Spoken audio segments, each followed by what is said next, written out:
Hey guys, today we're going to talk about the number one skill that you need to create the life you want. Now, a couple weeks ago, I laid out a four-step process for building the life you want. I've linked it above. But the four steps were: step one, find a should versus want conflict in your life. Step two, resolve the conflict in a way that gets you everything you want with no shoulds. Step three, take action towards fulfilling your wants without the shoulds in a way that grows your nervous system capacity in bite sized, manageable chunks.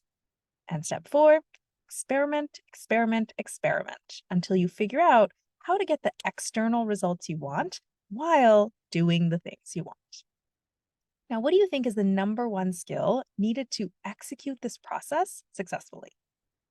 Is it creativity, discipline, consistency, resilience? All of those things are helpful too. But let me tell you the number one thing you need: the true differentiator between the people who figure out how to build the life they want and the people who give up and resign themselves to a life they don't really like.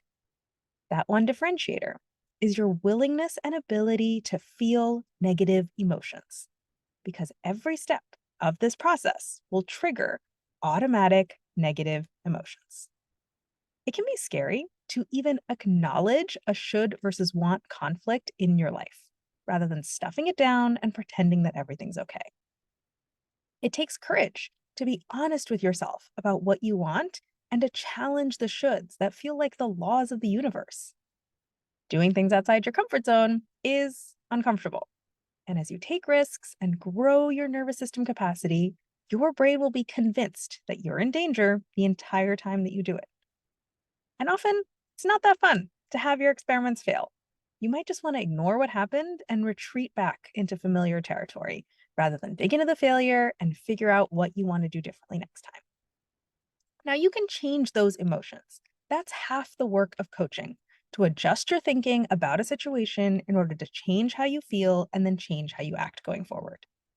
And you will have to feel those emotions before you change them. That's the other half of the work of coaching. Because no matter how much you prepare yourself, your automatic brain always moves faster than you. And you are going to get hit with pain, discomfort, and fear first before you have a chance to consciously change your perspective. Your brain is just going to go there automatically before you can stop it, which is why, above all other skills, your willingness and ability to feel negative emotions is the determining factor in whether or not you create the life you want. And that's why I created a whole masterclass just on that topic, which I've also linked above. If you fail to create the life you want, if the execution of your life diverges from the strategy that you set out to follow, it won't be because what you wanted wasn't possible. It's a big, big world with a lot of pockets for you to tuck into. You are not the only person who wants what you want or who sees things the way that you do. Your people and the places where you fit are out there. It also won't be because you weren't smart enough to figure it out. Every single one of your questions and fears is figure outable. It's probably less complicated than many of the problems that you routinely solve at work and at school.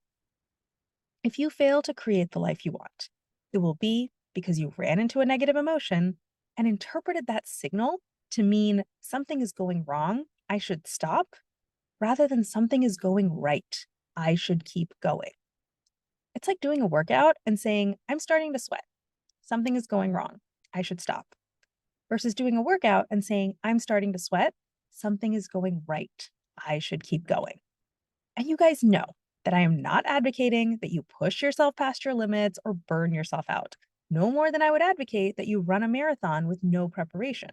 Small experiments and bite sized, manageable steps are always my recommendation. But what I found again and again is that the life you're looking for is not that far away. So often, the walls that are boxing you in are made out of paper, not brick. The thicket of brambles between where you are now and where you want to be is no more than a couple of feet wide. You are no more than 5 to 10 courageous steps away from living a totally different kind of life. And I know that it's scary to get started. You know what's even scarier? Staying where you are. The instinct to turn away from pain and turn towards pleasure is literally encoded in our DNA. Is a primal part of our survival instincts, and overriding that instinct takes real work. You know what makes that work way easier? Getting external support. You don't have to do this alone. I have never done this alone. A one on one coach brings structure to this process and keeps you on track and accountable every step of the way. The more of your brain power that you use to keep yourself structured and on track without support, the less brain power you have left over for problem solving and for courageously taking action. Put the structure and accountability on autopilot. Preserve your bandwidth so you can use it on what matters the most. And supercharge your thinking by leaning on a coach's expertise rather than trying to reinvent the wheel by yourself. I want your path to building the life you want to be easy, inevitable, and fun.